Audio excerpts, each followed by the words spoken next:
तो rise of emperor के episode 09 के साथ हाजिर हो। तो लास्ट एपिसोड के एंड पे हमने देखा था कि हमारा लीजी जो होता है वो तीसरे स्टेप की तरफ आगे बढ़ रहा था, जबकि स्टूडेंट्स वहां पर कह रहे होते हैं लगता है कि इस लड़के ने यहाँ पर हार मान ली है। पहले 1 घंटे तक एक स्टेप के ऊपर खड़ा रहा, लेकिन अब यहाँ पर तेजी के साथ आगे बढ़ा, जैसे कि इसे पता है कि अब हारना तो है ही। तो खूब वहां पर उनकी बातें सुनने के बाद सोच रहे होते हैं ये बेवकूफ है, लेकिन वो लड़का देखो वो बहुत ज्यादा शांत है। मुझे लगता है कि उस लड़के को ये पता चल चुका है कि वो कैसे स्ट्रेस को पास कर सकता है। लीजी वहां पर गाना गुनगुनाता हुआ आगे की तरफ बढ़ रहा था। इसी के साथ ही वो तीसरे लेवल पर पहुंच जाता है। जब वो तीसरे लेवल पर पहुंचता है तो वहां पर फ्लेम्स होती हैं। जैसे वहां पर फ्लेम्स को देखता कहता है ये तो बहुत ज्यादा अनओरिजिनल है। इसी के साथ ही वो चौथे लेवल पर पहुंच जाता है। वहां पर जंजीरों के तरफ से बांधा जाता है। वो जंजीरों को तोड़ते हुए आगे बढ़ जाता है 5वें लेवल पर। इसी के साथ ही वो 6ठे लेवल पर पहुंचता है। जब वो 6ठे लेवल पर पहुंचता है तो सामने से एनर्जी बीम्स आती हैं जो कि उसकी बॉडी के आर पार हो जाती हैं। फिर साथ ही वो 6ठे के बाद 7वें लेवल पर पहुंच जाता है। जब वो 7वें लेवल पर पहुंचता है तो वहां पर बहुत सारे कंकाल निकलते हैं। तो मान लीजिए उन सभी से कहता है कि यहाँ से दफा हो जाओ। जब वो उन सभी से कहता है कि दफा हो जाओ तो वो सभी वहां पर से दफा हो जाते हैं। तो हुरैन कहता है कि मेरा सीनियर ब्रदर देखो वहां पर 7वें लेवल पर पहुंच चुका है। इसका मतलब यह है कि अगर ये यहाँ से भी वापस आता है तो इन दोनों के दरमियान में मैच टाई हो जाएगा। लीजिए 7वें लेवल पर पहुंचने के बाद पीछे की तरफ घूमता और कहता है कि तुम सभी लोग यहाँ पर क्या देखना चाहते हो? अच्छा तो तुम लोग ये देखना चाहते हो कि मैं 7वें लेवल से आगे बढ़ पाऊंगा या नहीं? मैंने तुम्हें कहा था ना कि मैं 14 लेवल्स को पूरा करूंगा और मैं पूरा करके दिखाऊंगा।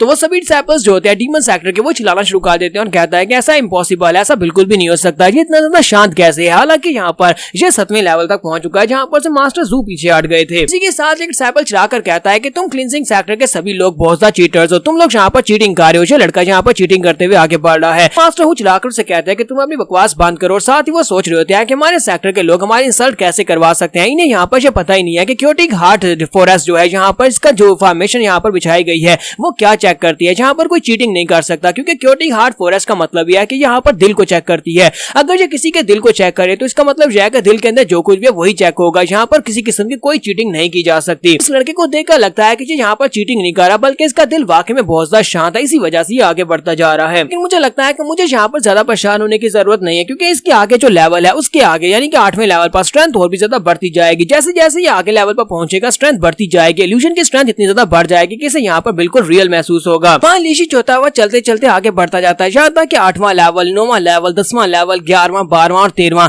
और उसके बाद जब वो 14वें लेवल के ऊपर पहुंचता है तो वहां पर उसे कुछ काफी ज्यादा इंटरेस्टिंग दिखाई देता है। उसे वहां पर एक बड़ा सा आदमी दिखाई देता है, एक बड़ा सा बुद्धा होता है, शायद एक बड़ा सा एम्परर होता है जिसके हाथ में एक बड़ी सी तलवार होती है, वो सोने से बना होता है। उसके हाथ में एक सील होती है, वो सील जो होती है वो पावर की सील होती है। तो वो उसे कहता है कि ये अथॉरिटी की सील है, अगर तुम इसे ले लेते हो तुम एक एम्परर बन सकते हो। फिर साथ ही उसे वहां पर मिलिट्री पावर दिखाता है और कहता है कि तुम्हें यहाँ पर आर्मी मिलेगी। फिर साथ ही उसे लड़कियां दिखाता है और कहता है कि तुम्हें खूबसूरत लड़कियां मिलेंगी। और साथ ही उसे वहां पर पैसा देता है और कहता है कि सारे का सारा पैसा तुम्हारा हो सकता है। तो मान लीजिए उसकी बात सुनने के बाद कहता है कि ये सारी की सारी चीजें तो वाकई में बहुत ज्यादा कमाल की हैं। वो ये वाली बात करता है। इसी के साथ ही वो एम्परर हंसना शुरू कर देता है और कहता है कि ये फंस गया, इसके दिल के अंदर मैल है, इसने यहाँ पर ये सारी चीजों को देखकर लालच किया है। अगर इसने लालच किया तो इसका मतलब यह है कि यहाँ पर फेल होने वाला है। और इसी के साथ वो अपनी तलवार के साथ हमारे लीजी के ऊपर अटैक करता है। जैसे ही वो अटैक करता है इसी के साथ ही वो काफी ज्यादा हैरान होता है क्योंकि हमारे लीजी के सर के ऊपर पहुंचने के बाद वो तलवार वहीं पर रुक जाती है। मान लीजिए उसे कहता है कि बकवास, तुम्हें क्या लगा था कि मैं यहाँ पर ये सारी की सारी चीजें चाहता हूँ? मुझे इनमें से कुछ भी नहीं चाहिए। मतलब यह है कि मेरा दिल फॉल्ट पे नहीं है, मैं कोई लालची इंसान नहीं हूँ। और इसी के साथ उसकी तलवार वहां पर टूट जाती है और एम्परर भी वहां पर से गायब हो जाता है। उसके वहां पर से गायब होने के बाद मां लीजी कहता है कि ओल्ड चिकन हेड, मुझे लगता है कि ये सारे के सारे तुम्हारे खिलौने हैं, तुम्हारे खिलौने जो हैं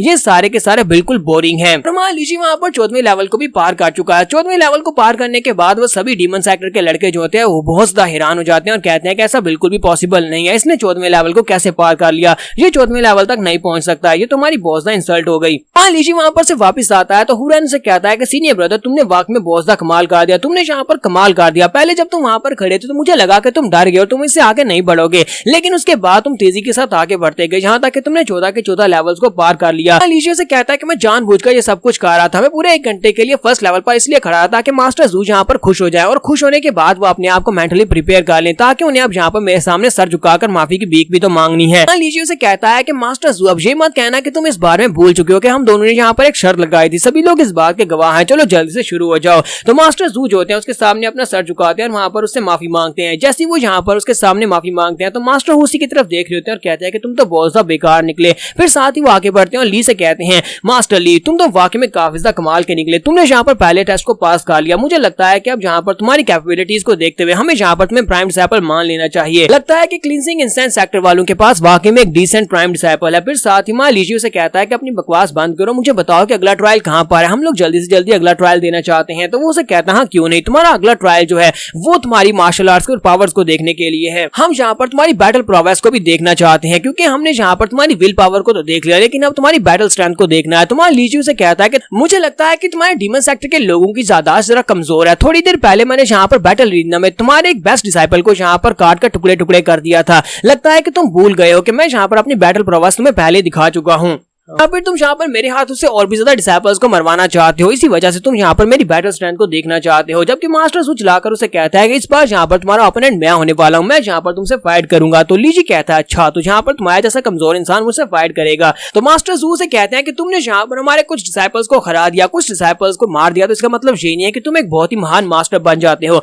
मैं यहाँ पर तुमसे फाइट करूंगा और देखूंगा तुम यहाँ पर कौन से चीप ट्रिक्स को यूज कर रहे हो, क्योंकि लगता है कि तुमने यहाँ पर चीटिंग करते हुए दोनों डिसाइपल्स को हराया था, इसी वजह से अब यहाँ पर मैं से फाइट करूंगा। हाँ, लीजी उसे कहता है लेकिन मैं तुम्हें पहले यहाँ पर हरा चुका हूँ, क्या तुम्हें वाकई में लगता है कि यहाँ पर तुम्हें दूसरा मौका मिलेगा मुझसे हारने का? तो इसी के साथ ही मास्टर हु से कहते हैं कि प्लीज मास्टर हु यहाँ पर मेरी रिक्वेस्ट मान ले, मुझे यहाँ पर एक और मौका दे दे, मैं यहाँ पर बैटल में इसको हरा दूंगा। मास्टर हु से कहते हैं कि जू तुम्हें अच्छी तरह से पता है कि अगर तुम यहाँ पर सेकंड टाइम इस लड़के से हार जाते हो तो फिर हमारे सेक्टर की बहुत ज्यादा इंसल्ट हो जाएगी, और यहाँ पर हमारे डीमन सेक्टर की जो इंसल्ट होगी उस सब का सारे का सारा जिम्मा तुम्हारे ऊपर होगा। क्या तुम उस सब का जिम्मा लेने को तैयार हो? तो मास्टर जू कहते हैं कि मास्टर हु प्लीज मैं यहाँ पर आपसे रिक्वेस्ट करता हूँ कि मुझे यहाँ पर एक और मौका दे दे, मैं इससे बिल्कुल भी नहीं हारूंगा, मैं बैटल स्ट्रेंथ में इससे बहुत ज्यादा अच्छा हूँ। मास्टर हु से कहते हैं अच्छा ठीक है, मैं तुम्हें एक और मौका देता हूँ। कहते हैं तो फिर ठीक है, तुम यहाँ पर सेकंड ट्रायल में इस लड़के से फाइट कर सकते हो। इसी के साथ ही ये दोनों यहाँ पर फाइट करने के लिए रेडी होते हैं। एक तरफ से मास्टर जू होते हैं, दूसरी तरफ से हमारा लीजी होता है। तो उन दोनों से कहा जाता है तुम दोनों यहाँ पर ऑफिशियली अपनी फाइट को स्टार्ट कर सकते हो। तो मास्टर जू अपने बड़े से ब्लेड को उठाते हैं और कहते हैं कि लड़के तुम यहाँ पर अपने डुअल ब्लेड्स को क्यों नहीं निकाल रहे, जिन डुअल ब्लेड्स के साथ तुमने वहाँ पर डू मिंग को मारा था। तो हमारा लीजी आगे से हंसना शुरू कर देता है और कहता है कि तुम्हें किसने कहा कि तुम्हारे जैसे कीड़े को मारने के लिए मैं यहाँ पर डुअल ब्लेड्स को यूज करूंगा। और इसी के साथ वो अपना डंडा निकालता है और कहता है कि मैं यहाँ पर तुम्हारे जैसे लोली प्रोटेक्टर को मारने के लिए सिर्फ और सिर्फ अपना डंडा यूज करूंगा। जब वो वहाँ पर अपने डंडा निकालता है, इसी के साथ ही मास्टर जू और भी ज्यादा गुस्सा हो जाते हैं और कहते हैं कि लड़के मैं तुम्हें वाकई में मार डालूंगा, अब तुम नहीं बचोगे। तुम्हें क्या लगता है कि तुम यहाँ पर मेरे सामने इतनी ज्यादा एरोगेंटली मेरी इंसल्ट कर सकते हो? लीजी से कहता है कि मैं पहले भी कह चुका हूँ कि ये बात मैं बहुत बार सुन चुका हूँ, सभी लोग मुझे यही कहते हैं कि मैं तुम्हें मार डालूंगा, लेकिन कोई मुझे मार नहीं पाता। दूसरी तरफ से मास्टर हु जो होते हैं वो उसके डंडे की तरफ देख रहे होते हैं और कहते हैं कि इसी डंडे के साथ इसने मेरे स्टूडेंट डू मिंग की कल्टीवेशन को क्रिपल कर दिया था। चलो देखते हैं कि इस डंडे के अंदर स्पेशल क्या है,